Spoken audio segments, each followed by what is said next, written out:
மடக்கை வடிவில் எழுதுக. மடக்கெழுத்தில் பார்ப்போம். மடக்கெழுத்தில் பார்க்கும்போது நாங்கள் பார்த்தீங்கன்னா மடக்கைக்கும் சுட்டிக்கும் அடிகள் ஒரே மாதிரி இருக்கும். இப்போ இதில் அடி பார்த்தீங்கன்னா இந்த 3 தான் அடி. இதில் நான் மடக்கை எடுத்துக்கு போடுறேன். மடக்கைண்டா லாக். அடி பார்த்தீங்கன்னா 3, இங்கேயும் 3. இங்கே சமன். இதுதான் இங்கே இருக்க சுட்டி. இந்த சுட்டி வந்து இங்கே சமனுக்கு அங்கால இருக்கும் 5. அப்போ இந்த 243 எங்கே இருக்கும்னா இங்கே இருக்கும். ஆகவே இதுதான் இலகுவான ஒரு முறை. இதில் உள்ள தரவுகளின் படி ஏயை காண்க. இது இருசமபக்க முக்கோணி. அப்போ சமனான பக்கங்களுக்கு எதிரான கோணங்கள் சமன். அதே மாதிரி சமனான கோணங்களுக்கு எதிரான பக்கங்கள் சமன். இங்கே பக்கங்கள் கொடுத்துருக்காங்க. அப்போ அது இங்கே ஒரு பக்கத்துக்கு எதிராக 40 கொடுத்துருக்கு. ஆக அடுத்த பக்கத்துக்கு எதிராக வர கோணம் 40ஆக அமையும். இப்போ இதை பயன்படுத்தினா அகக்கோண கூட்டுத்தொகை 180.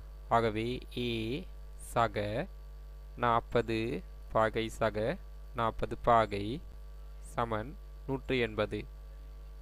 இது ரெண்டையும் கூட்டினா 80. அப்போது ஏ சக 80 சமன் 180 என்று வரும். இப்போது இதை தீர்க்க நாங்கள் கழிப்போம் 80. அதே மாதிரி இந்த சைட்லேயும் 80 கழிப்போம். ஆகவே ஏ சமன் 100 பாகை என்று விட வரும். தீர்க்க இதை பாருங்க. அப்போ இது பின்னமாக இருக்குது. நான் இதை பின்னமாக மாற்றுறதுக்காக இங்கே கீழே 1 போட்டுக்கொள்கிறேன். இப்போ குறுக்கு பெருக்கம் செய்வோம்.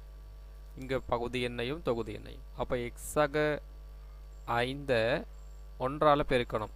ஆகவே அதே தான் வரும். இந்த பக்கம் 3 தர 2.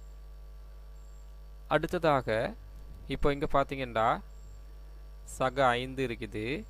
இங்கே 3 6 வரும்.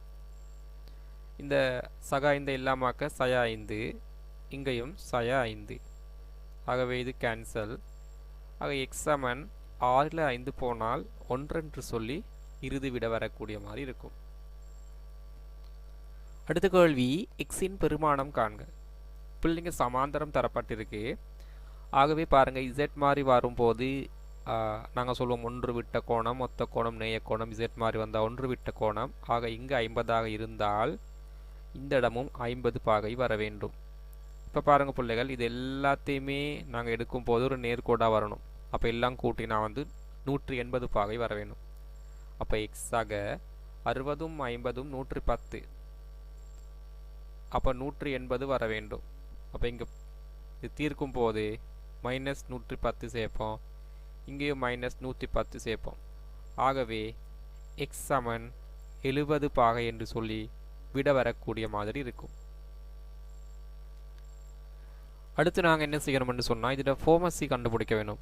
ஃபோமஸி கண்டுபிடிக்கும் போது முதல்ல இலக்கங்களுக்கு கண்டுபிடிப்போம். 6 இருக்குது, 8. இது ரெண்டுக்கும் நாங்கள் தனியாக ஃபோமஸி காணணும்டா 2ஆல் பிரிக்கலாம். என்ன ஆக 3 4 என்று வரும். அகெயின் 2ஆல் பிரிப்போம். இப்போ 3 2 என்று சொல்லி வரும். அகெயின் 2ஆல் பிரிப்போம். 3 1 என்று சொல்லி வருது.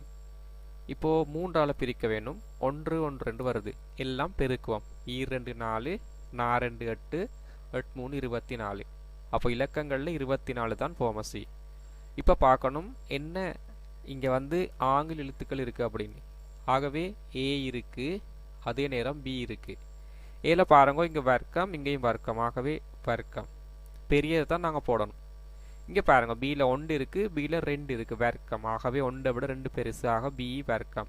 ஷார்ட்டாக இப்படி செய்யலாம், தானா போட்டும் செய்யலாம்.